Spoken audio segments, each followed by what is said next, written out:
Let's talk about inertia drift. I hear this term tossed out all the time, especially on YouTube. A lot of you guys will comment on videos and say, you know, teach us about inertia drift or Inertia Drift FTW. What the hell? Inertia drift? Saying like I did an inertia drift, or you saw a cool inertia drift in a video, or asking someone to do inertia drift when they're already drifting. So let's break it down. Inertia, in layman's terms, I don't have the actual definition memorized, but in layman's terms, it's basically the act of motion continuing without any input. And so if something, let's like say, you take this thing, right, I throw it, it continues going until it hits something and stops. But if there's nothing there, it would have continued going. There's also gravity at play there, but they kind of work together.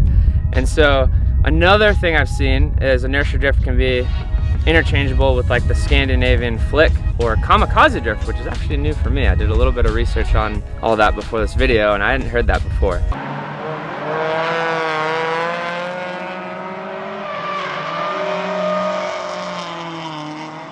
Now, Scandinavian flick, we've gone over before. That's actually a technique used in rally. And so it's basically a way to get around the corner faster when you're rally driving, where you kind of go one way and use that kind of pendulum effect to swing the car around the corner and kind of dig in and throttle out.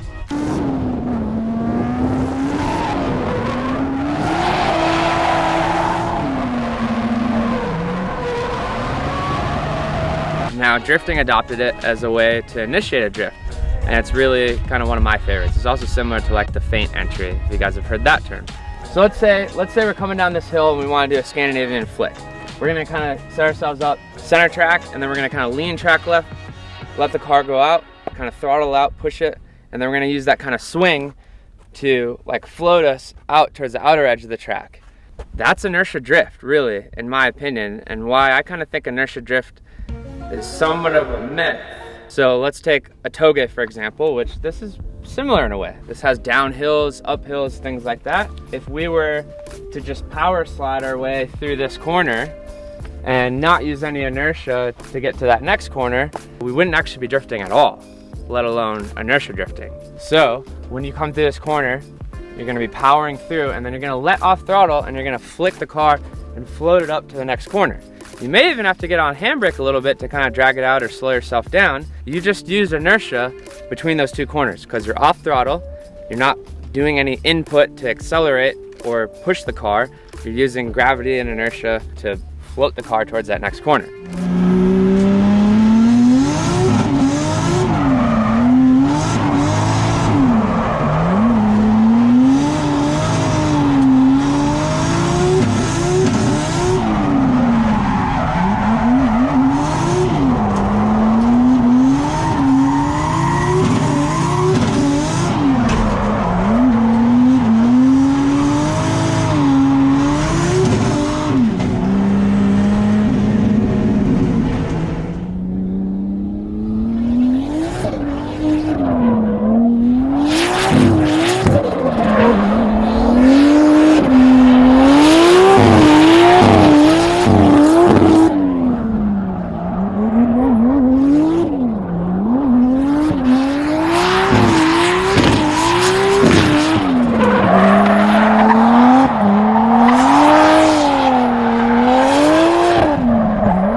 Alright, so let's use this kind of transition as an example. It doesn't really matter how you entered this corner.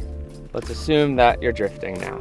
To get up to this next corner, unless we, stop and reinitiate, we're using inertia to get to the next corner.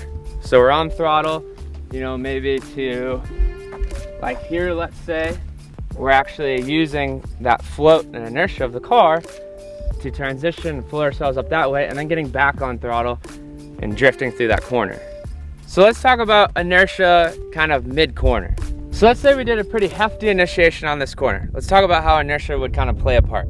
So we do a big flick, feint entry, inertia drift, whatever you want to call it, and the car is floating, and we can actually let it float like all the way into this corner before we get on throttle. That whole time from when we did the input to flick it to where we get on throttle, that is, in my opinion, inertia drifting, because the car is just kind of floating through here. What's even cooler, and if you watch the guys that you may think are inertia drifting all the time, they'll get on throttle like way earlier, and they'll use that throttle to actually go faster than just what inertia drift would be doing. Even in low horsepower cars. With a low horsepower car, you might have to flick it really hard to get through this corner, but ideally you're on throttle real early, and you're also using that as kind of an extra booster rather than waiting all the way down to get into this corner and then getting on throttle.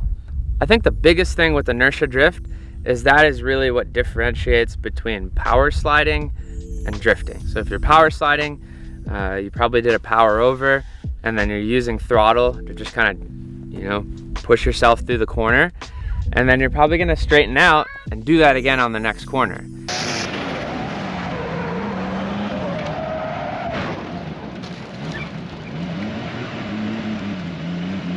If you actually chain those corners and you start drifting, you used inertia somewhere to transfer the car.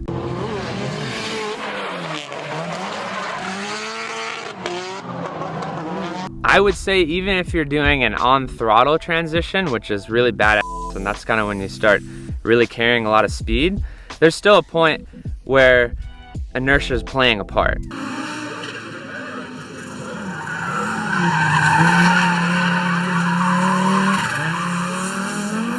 I mean, guys, at the end of the day, like, I think inertia drift is just a part of like actually drifting as a whole. So the one argument to that would be if inertia drift is exchangeable as a term with Scandinavian flick, then I agree with you guys, like, you know, inertia drift, but it's the same as Scandinavian flick or a feint entry or kamikaze drift. But as far as like saying inertia drift is a different type of drifting than drifting as a whole, I don't personally agree with that, but I'd love your guys' opinion, and if you guys know more about inertia drift than I may, you know, comment below and help educate me and others watching this video, because I'm always trying to learn too.